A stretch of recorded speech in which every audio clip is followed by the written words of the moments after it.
Well, happy April Fool's Day, everybody. It may have snuck up on you, but today's the first day of April. And I've always wondered why we call it April Fool's Day, so I actually did a little research, and the truth is, nobody knows.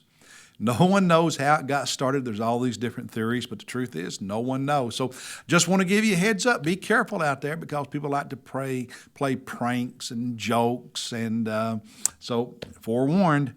Today we are in Psalm 20 for our devotion. This ends 4 weeks of reading in Psalms.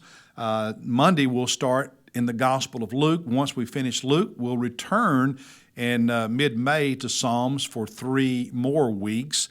And that's how we're going to do it. Read it 2, 3, 4 weeks at a time over the next three years or so. We'll read all the Psalms. But today, Psalm 20.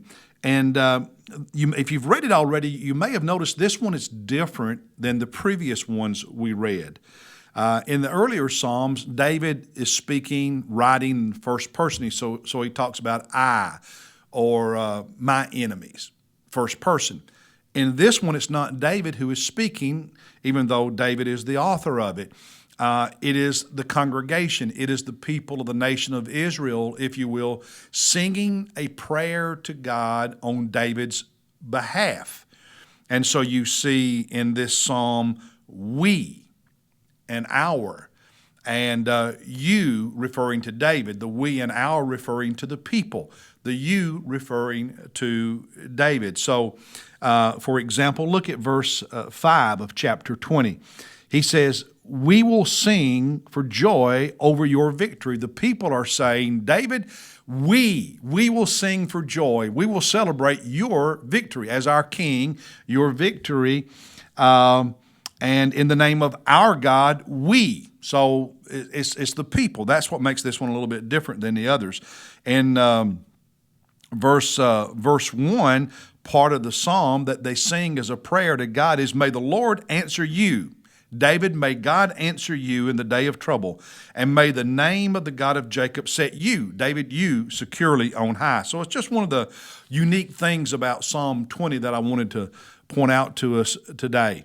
Now, the phrase in this psalm that really spoke to my heart, that I spent some time reflecting on and praying about, is the second part of verse 1. Where it says, may the name of the God of Jacob, may the name of the God of Jacob. Now, there are other places, that as we saw a moment ago, where they refer to God as our God. So he was their God, but here they refer, the people are referring to God as the God of Jacob, one of the patriarchs, Abraham, Isaac, Jacob. So he's our God, but they refer to him as the God of one of their ancient ancestors, if you will. And you'll remember reading in the Old Testament as well as in the New Testament, sometimes they would refer to God as the God of Abraham or the God of Isaac, the God of Jacob, as here. Other times, the God of our fathers, our ancestors. And that seems a little odd to us because here in America and in Western civilization, we have a strong emphasis on individualism. And so it's me, my, I.